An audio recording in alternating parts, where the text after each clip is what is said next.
जैसे जैसे समाज में एंड्रॉयड फोन प्रयोग करने वालों की संख्या बढ़ी है, वैसे वैसे व्हाट्सएप, फेसबुक और इंस्टाग्राम प्रयोग करने वालों की संख्या भी बढ़ी है। न जाने कितने लोगों को फेसबुक और इंस्टाग्राम ने मिलाया है और न जाने कितने परिवारों को फेसबुक और इंस्टाग्राम के द्वारा बर्बाद कर दिया गया है। आज की जो सच्ची कहानी है वह भी फेसबुक से आधारित है और वहां पर भी क्या होता है कि फेसबुक के माध्यम से दो प्रेमियों का मिलन होता है और इसके बाद में गोली मारकर हत्या कर दी जाती है। नमस्कार, मेरा नाम है तेजपाल वर्मा, जनता का दम न्यूज देख रहे हैं आप।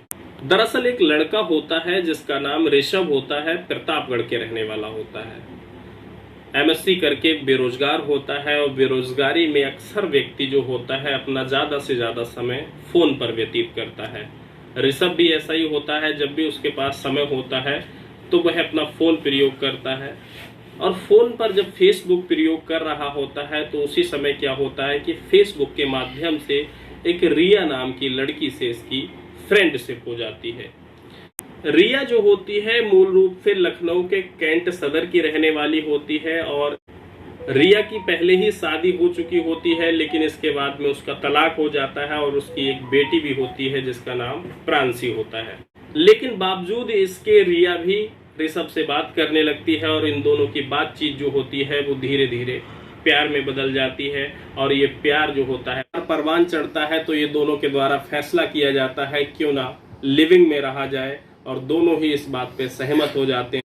इसके उपरांत लखनऊ स्थित सुशांत गोल्फ सिटी में भदौरिया पैराडाइज अपार्टमेंट में एक फ्लैट बुक किया जाता है जिसकी संख्या होती है 203।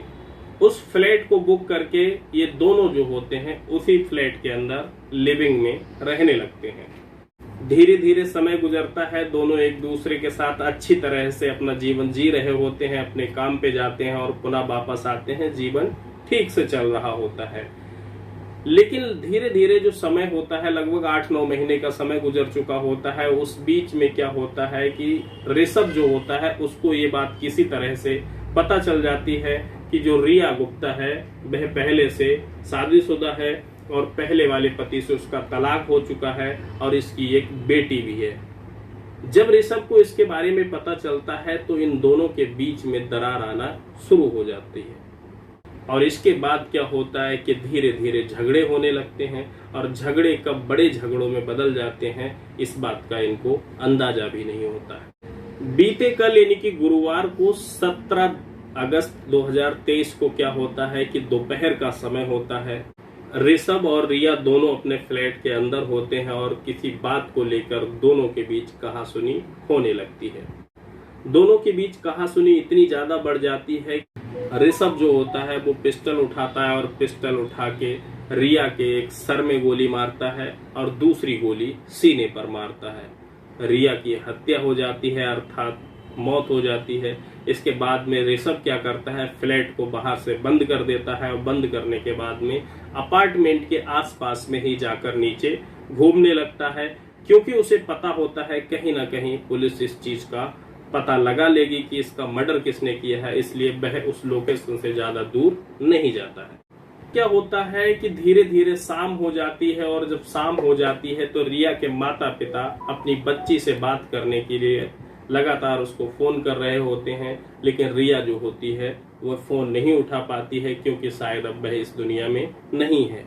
इसके बाद क्या होता है, जब कई बार फोन किया जाता है और फोन नहीं उठता है तो रिया के माता पिता जो होते हैं आवाज से रिया के अपार्टमेंट में पहुंचते हैं और वहां जैसे ही अपार्टमेंट का गेट खोला जाता है तो देखते हैं कि रिया की लाश खून से लथपथ हालत में पड़ी हुई है और जैसे ही इस अवस्था को देखते हैं तो माँ बाप दोनों सन्न रह जाते हैं। तुरंत ही पुलिस को सूचना देते हैं और पुलिस मौके पर पहुंचती है और जैसे ही पुलिस पहुंचती है तो सबसे पहले जो पुलिस का शक होता है वो ऋषभ के ऊपर जाता है, क्योंकि ऋषभ उस समय गायब होता है। इसके बाद क्या होता है कि पुलिस सर्विलांस टीम की मदद से ऋषभ को बहुत जल्द पकड़ लेती है और इसके बाद में शुरू हो जाती है ऋषभ से पूछताछ। जब ऋषभ से पूछा जाता है कि तुम दोनों एक साथ लिविंग में रह रहे थे और लगभग 9 महीने का समय गुजर चुका है, फिर तुमने ही अपनी प्रेमिका की हत्या क्यों कर दी, तो इस पर ऋषभ जवाब देता है कि इसके द्वारा मुझसे ये छुपाया गया था कि ये पहले से ही शादीशुदा है, इसकी एक बच्ची भी है जिसको इसने अपनी माता पिता के साथ कैंट में रखा हुआ है। साथ ही ऋषभ ये भी कहता है कि जैसे ये मेरे से प्यार कर रही थी और लिविंग में रह रही थी, वैसे ही इसका किसी और लड़के के साथ भी अफेयर है और ये उसे डेट भी कर रही थी। जब मुझे इस झूठ का पता चला तो मैंने इसके सीने में और सर में गोली मारकर हत्या कर दी।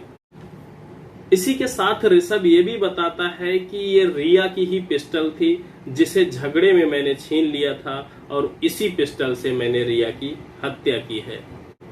जब परिजनों से पूछा जाता है और परिजनों से ये पूछा जाता है कि इन दोनों के द्वारा क्या काम किया जाता था, तब परिजन बताते हैं कि ऋषभ पूर्ण रूप से बेरोजगार था, एमएससी कर रखी थी लेकिन कोई रोजगार नहीं था। लेकिन जो मेरी बेटी थी वह एक ब्यूटी पार्लर का संचालन करती थी, एक मेकअप आर्टिस्ट थी। इसके बाद पुलिस के द्वारा रिया के शव को पोस्टमार्टम के लिए भेज दिया जाता है और ऋषभ को अपनी कस्टडी में ले लिया जाता है। पहले फेसबुक के माध्यम से प्यार हुआ, प्यार में कुछ तथ्य छुपाए गए जिसके चलते ऋषभ ने रिया की गोली मारकर हत्या कर दी। इस खबर को सुनकर आपकी क्या राय है हमें कमेंट सेक्शन में जरूर बताइएगा।